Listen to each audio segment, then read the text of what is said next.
Captain Kim Tae-hyun watched the stars through the bridge windows of the New Seoul, humanity's first deep space exploration ship. After 3 years of traveling beyond Earth's solar system, they had finally found something incredible, signs of alien life. But not the kind they had hoped for. The massive ships appeared without warning, dropping out of hyperspace like dark clouds blocking out the stars. Kim counted at least 50 vessels, each one larger than anything humanity had ever built. Their hulls were black metal covered in strange glowing symbols that pulsed like a heartbeat. "Sir, we're receiving a transmission," said Lieutenant Park Minute-ji from the communication station. Her hands shook slightly as she worked the controls. "It's coming through on all frequencies at once." "Put it through," Kim ordered, trying to keep his voice steady. This was the moment that would change everything for the human race. The view screen flickered to life, showing a creature that looked almost like a tall, thin human, but with gray skin and eyes that glowed like amber. When it spoke, the universal translator made its voice sound cold and mechanical. "Primitive beings of the third planet, I am Commander Vextar of the Zephyrian Empire. Your species has been detected and catalogued. You will surrender your world and submit to imperial rule, or you will be eliminated. This is not a negotiation. This is an order." Back on Earth, Admiral Park So-young stood in the war room deep beneath the capital, watching the same transmission with dozens of other military leaders and scientists. The room was dead silent except for the hum of computers and the quiet breathing of very worried people. Dr. Lee Minute-ho, Earth's top expert on alien biology, leaned forward in his chair. "Look at their ship formations," he whispered to Dr. Choi Ji-woo beside him. "Everything is perfectly organized, military style. These aren't explorers or traders. They're conquerors." President Han Soo-jin entered the room just as the alien transmission ended. She was a small woman, but everyone in the room straightened up when she walked in. "How long do we have?" she asked simply. "They're giving us 30 Earth days to surrender," Admiral Park replied. "After that, they say they'll come to take our planet by force." The president nodded slowly. "What do we know about them?" Dr. Lee stood up, pulling up a holographic display of the alien ships. "They call themselves the Zephyrian Empire. From what we can tell from their transmission, they've conquered hundreds of other worlds. They seem to have a very organized, military-based society. Everything flows from the top down. Like a pyramid," added Dr. Choi. "The leader gives orders, and everyone below follows without question. It's kept their empire stable for a long time, but it also means they probably aren't very flexible when things don't go according to plan." President Han looked around the room at all the worried faces. "What are our options?" General Kim Do-hyun, the head of Earth's military forces, spoke up. "We could try to fight them directly, but honestly, we don't stand a chance. Their technology is centuries ahead of ours. One of their ships could probably destroy our entire space fleet." "What about running away?" asked Dr. Yoon Jae-sung, the chief engineer. "We have colony ships. We could evacuate as many people as possible to our outer colonies. And leave Earth to these invaders." The president shook her head. "That's not an option. This is our home." Dr. Lee cleared his throat. "There might be another way. These Zephyrians seem very confident, maybe too confident. They're treating us like we're just another weak species that will give up without a fight. What if we use that against them?" Admiral Park raised an eyebrow. "What do you mean?" "Well," Dr. Lee continued, "they've built their whole empire on fear and superior technology. But what if the species they conquer aren't really happy about being conquered? What if some of them would fight back if they had help?" The room fell quiet as everyone considered this idea. Finally, the president spoke. "You're talking about starting a rebellion across their entire empire." "Not starting one," Dr. Choi said, getting excited. "Supporting ones that probably already exist. No empire that big stays together just because everyone loves being conquered. They stay together because the people on top are too strong to fight and everyone else is too scared or too weak to try." Engineer Captain Yoon stood up. "Would need to learn everything about their technology, their communication systems, their weak points. And would need to do it fast." President Han looked around the room one more time. "How long would something like this take?" "Months, maybe a year," Dr. Lee admitted. "But they're only giving us 30 days. The president smiled for the first time since entering the room. "Then we'd better get started. And we need to send them a reply that makes them think we're weak and scared." 2 hours later, President Han stood in front of cameras broadcasting to the entire world and beyond. Her message to the Zephyrian Empire was polite and careful. "We welcome contact with the Zephyrian Empire and hope to establish peaceful relationships. We would like to request formal diplomatic meetings to discuss how our species can coexist without conflict. Across space, Commander Vextar read the human reply and laughed. Another cowardly species begging for mercy. This conquest will be easier than taking candy from a child. He didn't bother to tell his superiors about the humans' response. It wasn't worth their attention. What the commander didn't know was that even as he dismissed humanity's message, thousands of Earth's brightest minds were already working around the clock, studying every piece of information they had gathered from the first contact. The real response to the Zephyrian Empire wouldn't be words. It would be something much more dangerous. The Zephyrian High Command barely looked up when Commander Vextar reported the human response. Supreme Admiral Korthven waved his hand dismissively as he read the polite diplomatic message on his datapad. Another species begging for mercy, he said with a bored tone. Assign this to someone with nothing important to do. That someone turned out to be Junior Admiral Kethran, a young officer who had never led a real battle. His superiors gave him only 12 old ships and told him to clean up the Earth problem quickly. Most of the Empire's real military was busy fighting actual wars against species that could fight back.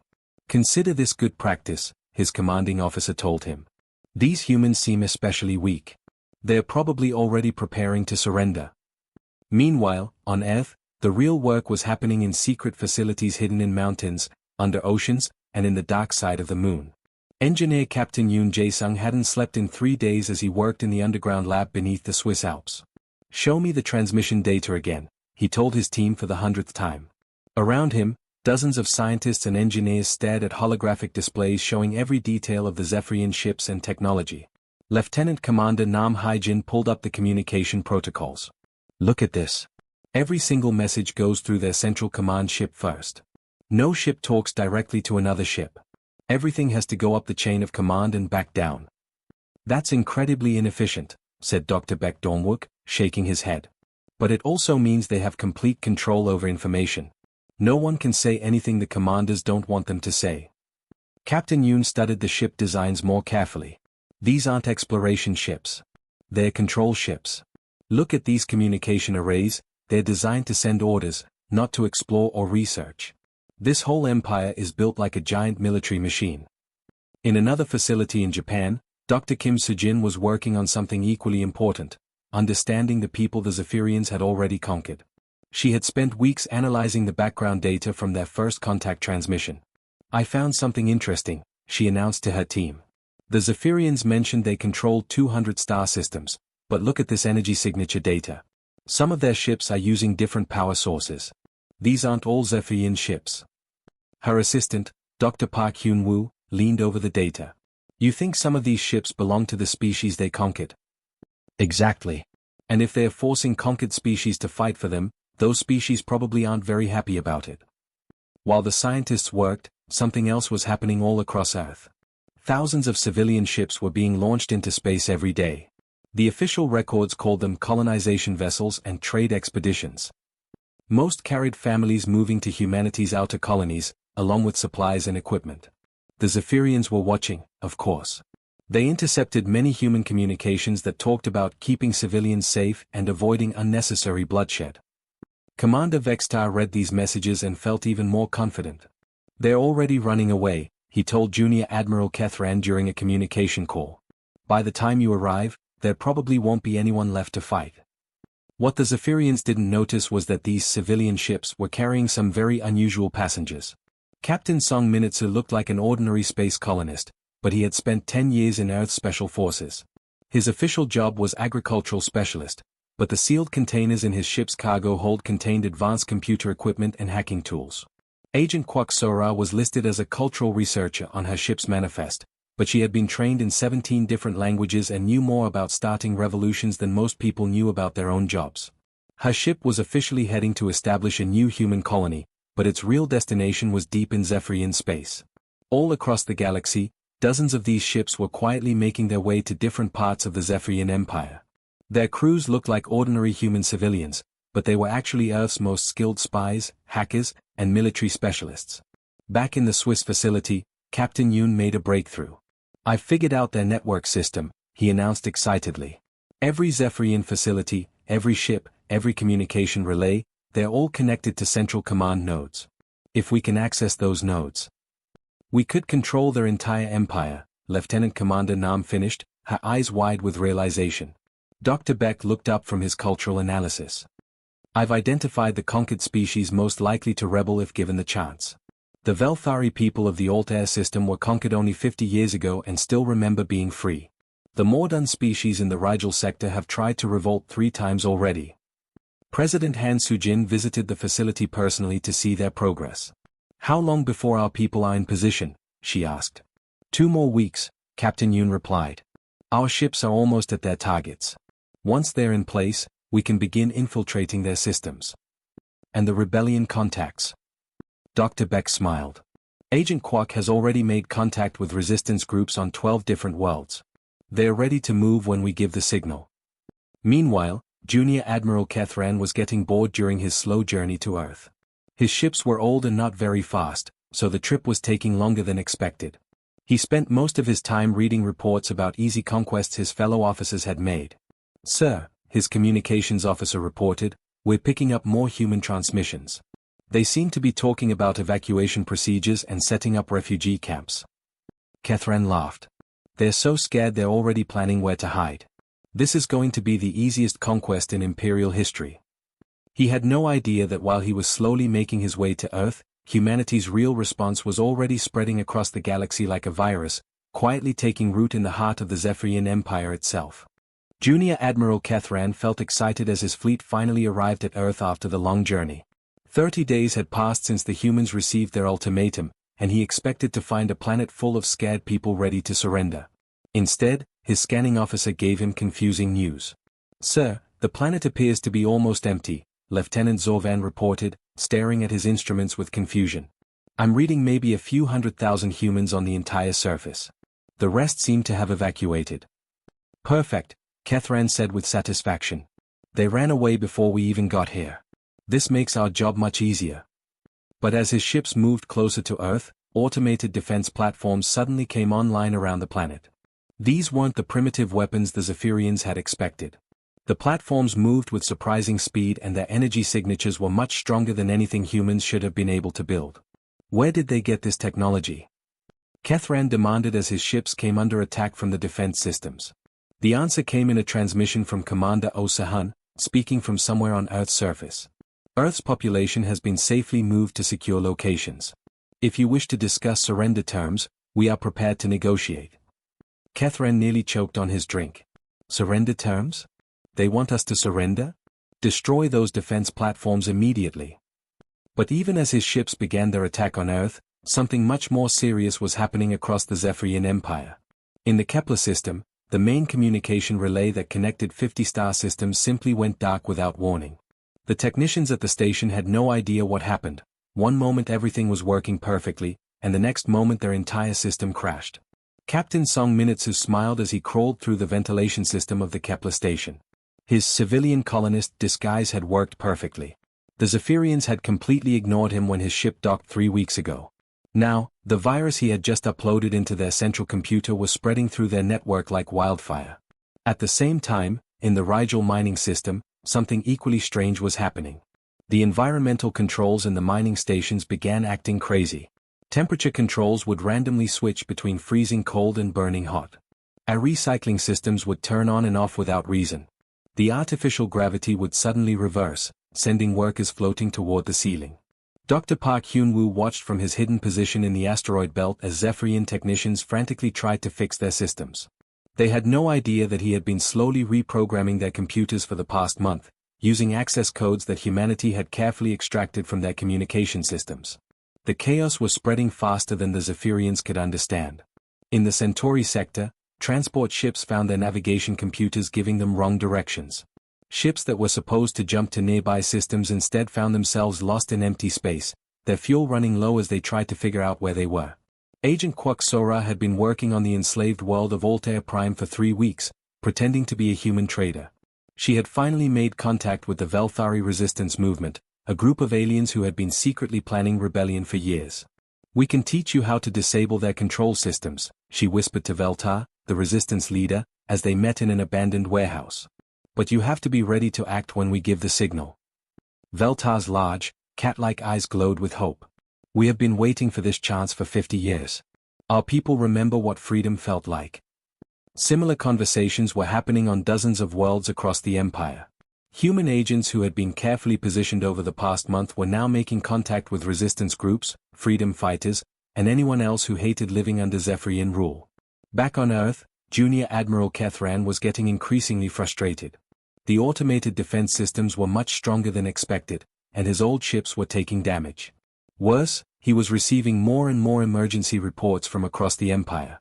"Sir, we've lost contact with the Vega shipyards," his communications officer reported nervously. "The entire Orion sector has gone silent. Something is attacking our infrastructure across multiple systems." "That's impossible," Kethran said, but his voice wasn't as confident as before. "It's just one primitive planet. How could they attack our entire empire?" The answer came from Admiral Jung Kyung-ho, who was hidden in a captured Zephyrian supply ship in the Andromeda sector. He watched through the ship's cameras as Zephyrian supply convoys drifted helplessly through space. Their navigation systems had been hacked, their cargo bay doors had been remotely opened, and their emergency systems had been turned off. "Because we're not just attacking you," he said in a transmission that reached every Zephyrian ship in the sector. "We're teaching everyone you've conquered how to attack you." On the planet Proxima Beta, the native Mordan people were rising in coordinated revolt. Sergeant Major on Changminute had spent 2 months teaching them guerrilla warfare tactics. The Mordan were natural fighters, but they had never learned how to organize a proper rebellion. Now they moved through their cities like ghosts, striking at Zephyrian control centers and disappearing before reinforcements could arrive. Dr. Yo In-young spoke from her hidden command center, broadcasting on frequencies that reached every corner of the Empire. "This is what happens when you underestimate your enemy," she said calmly. "You thought we were weak because we asked for peace. But we weren't asking for peace because we were afraid. We were buying time." Junior Admiral Kethran finally understood what was happening, but it was too late. His own ship systems began failing as human viruses spread through his computer networks. Emergency lights flashed red as his engines shut down and his weapons went offline. "It's not possible," he whispered as he watched his empire crumble around him. "We're the strongest military force in the galaxy." Commander Osahan's voice came through the communication system one last time. "You were strong because you controlled everyone through fear. But we just taught them they don't have to be afraid anymore." Supreme Commander Zethmore stood in the command center of the Empire's most powerful battleship, watching his greatest achievement fall apart before his eyes. Red warning lights flashed across every screen as reports flooded in from across the galaxy. "Sir, we've completely lost contact with the Kepler sector," Communications Officer Velhan reported, his voice shaking. "That's 50 star systems gone dark. The Vega shipyards have stopped responding. The Rigel mining operations are completely offline." Zethmore had built the Zephyrian Empire over 30 years of conquest. He had defeated armies, crushed rebellions, and brought 200 worlds under his control. Now, somehow, one small planet was destroying everything he had created. "How is this possible?" he demanded. "They're just humans. We gave them 30 days and they spent it running away like cowards." But even as he spoke, his own ship's systems began showing error messages. The lights flickered, and the artificial gravity wavered for a moment before stabilizing. Somewhere deep in the ship's computer core, human code was quietly rewriting critical programs. Admiral Jung Kyung-ho watched from his hidden position aboard a captured Zephyrian supply vessel as enemy ships drifted helplessly through space. The massive cargo carriers that normally supplied the Empire's military bases were now floating dead in the void, their navigation computers giving them directions to stars that didn't exist. "Beautiful," he whispered to himself as he watched a Zephyrian patrol fleet try desperately to restart their engines. The virus he had planted in their maintenance systems had convinced their computers that the engines were overheating, so the safety systems had shut everything down. 3 sectors away, Captain Song Minutsu was having the time of his life. He had infiltrated the main command station for the Empire's communication network, and now he was systematically shutting down their ability to coordinate their forces. Every time the Zephyrians tried to send orders to their fleets, his programs would intercept the messages and send completely different instructions. "Attention all ships in Sector 7, he broadcast using the Supreme Commander's own authorization codes. Immediately return to base for emergency maintenance." The Zephyrian fleet commanders, thinking the order came from their highest leader, obediently turned their ships around and headed home, leaving entire star systems undefended. On the enslaved world of Altair Prime, the Velthari people were finally free after 50 years of Zephyrian rule. Veltar led his resistance fighters through the streets as they captured government buildings and freed political prisoners. The Zephyrian garrison had tried to fight back, but their weapons wouldn't fire and their vehicles wouldn't start. Agent Kwok Sora smiled as she watched the celebration from a rooftop. The weapons lockout codes worked perfectly, she told Veltar through her communicator. Their entire arsenal is useless now. Similar scenes were playing out across dozens of worlds. The Mordan people of Proxima Beta had taken control of their planet's capital city. The insectoid cked had driven the Zephyrian administrators off their homeworld entirely. Species that had been enslaved for generations were suddenly free, and they all had human advisors helping them coordinate their rebellions. Sergeant Major on Changminute had taught the Mordan more than just fighting tactics. Never fight them where they are strong, he had explained. Hit their communication centers, their power plants, their supply depots. Make it impossible for them to organize a response. The Mordan had learned it well. Now Zephyrian bases across their world were isolated and powerless, their soldiers trapped inside facilities with no working equipment and no way to call for help. Back in the Empire's command center, Supreme Commander Zeth Mor was beginning to panic. Send reinforcements to the rebellious worlds, he ordered. We can't, sir, Velhen replied miserably. Half our fleet is stranded without power. The other half received orders to return to base, orders that appear to have come from you, but I know you didn't send them. Then override those orders. I've been trying, sir, but the communication system keeps rejecting my commands. It says my authorization level isn't high enough. What Velhan didn't know was that Dr. Yoin Young had been quietly changing the Empire's computer systems for weeks. Every day, she had lowered the security clearance levels of Zephyrian officers, while giving herself and other human agents higher and higher access to their networks. Junior Admiral Kethran was still trapped near Earth, watching his ships fall apart around him. His weapon systems had shut down completely, and his engines were producing only enough power to keep life support running. Through his view screen, he could see other ships in his fleet drifting powerless through space. Sir, his tactical officer reported, I'm reading massive system failures across the entire fleet. It's like something is rewriting our computer programs from the inside. How long until we can restore power? I don't know, sir. Every time our technicians fix one problem, two more appear. It's like fighting a hydra. Commander Osahan's voice came over their communication system, clear and calm. You're not fighting a hydra, Admiral. You're fighting an idea. The idea that people don't have to live in fear. Dr. Lee Minute-Ho was coordinating the entire operation from Earth's hidden command center. Holographic displays showed him the status of every human agent, every rebel group, and every computer virus spreading through the Zephyrian network. Phase 3 is complete, he announced to his team. Their military command structure has completely collapsed. Most of their ships are offline, and the ones that still work can't communicate with each other. President Han Sujin stood beside him, watching the galaxy transform before her eyes. How many worlds have declared independence? 87 so far, Dr. Choi Ji-woo replied from her station. And that number is growing every hour. The Zephyrians can't stop the rebellions because they can't coordinate their forces anymore. Supreme Commander Zeth Mor finally understood that his empire was finished. His own flagship was now drifting powerless through space, its computers locked out by human code. Around him, his officers sat in shocked silence as they watched 2 centuries of Zephyrian dominance crumble in a matter of days. They didn't destroy us with weapons, he whispered in amazement. They destroyed us with our own technology. 6 months after the first Zephyrian ships arrived at Earth, former Supreme Commander Zeth Mor sat in chains aboard a prisoner transport ship. Through the small window, he watched something he had never thought possible. His former slaves were holding elections. On the planet below, the Velthari people were lining up to vote for their first free government in 50 years. Human advisor Kim Dae-hai stood beside Veltar, the former resistance leader who was now running for planetary president. Remember, she told him quietly, democracy isn't about having power over others. It's about sharing power with others. Veltar nodded, his cat-like eyes bright with excitement. After so many years of being told what to do, it feels strange to be asked what we want. Colonel Park Sang-ho, the human officer guarding Zeth Mor, noticed the former Supreme Commander staring out the window. Interesting view, isn't it? He said conversationally. How did you do it? Zeth Mor asked, his voice barely a whisper. How did you destroy an empire that took 3 centuries to build? Park sat down across from him, his expression almost sympathetic. We didn't destroy your empire, Commander. We just showed people they didn't need it anymore. That's impossible. Our military was the strongest in the galaxy. Our technology was advanced beyond anything these primitive species could understand. Your military was strong, Park agreed. But it was also completely dependent on central control.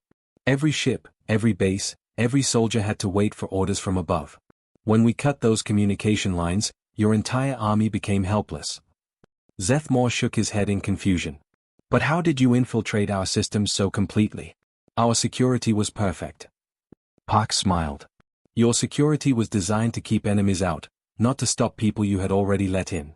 Our civilian colonists and trade specialists had been moving through your empire for weeks before you even realized there was a threat.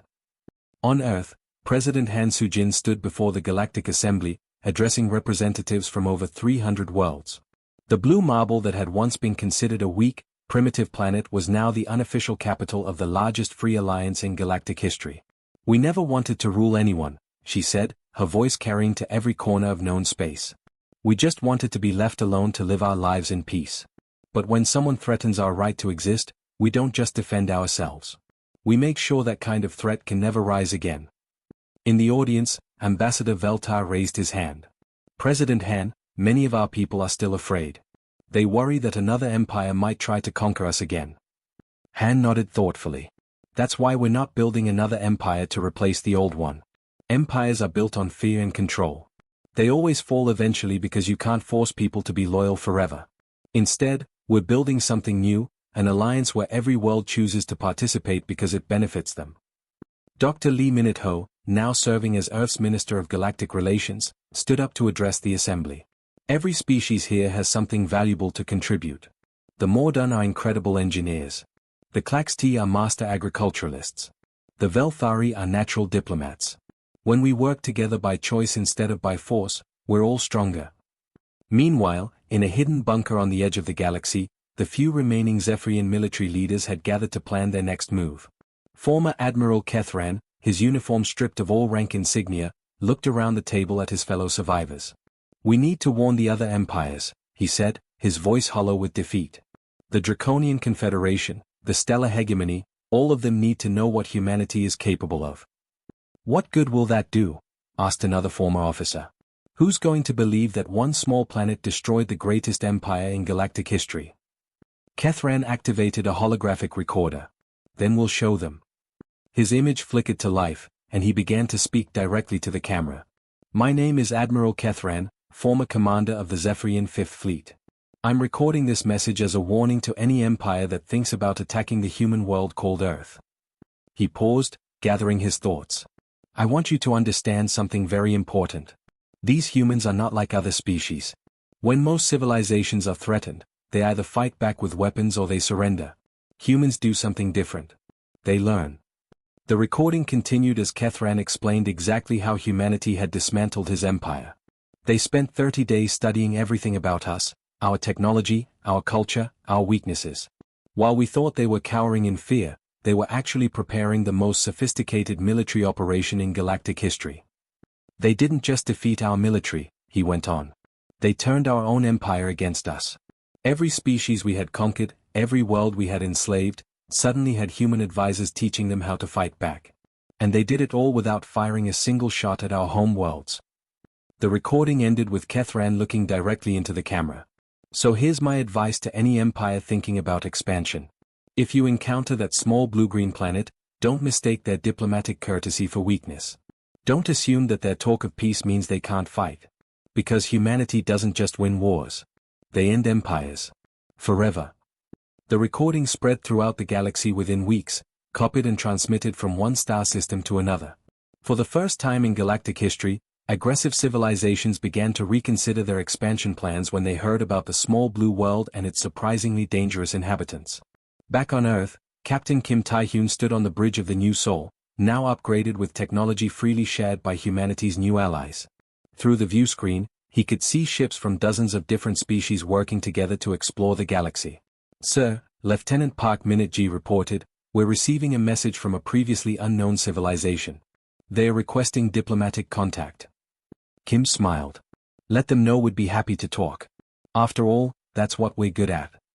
What he didn't mention was that those diplomatic talks would be backed by the most effective intelligence network the galaxy had ever seen, and the knowledge that humanity had already proven it could end any empire that threatened the peace.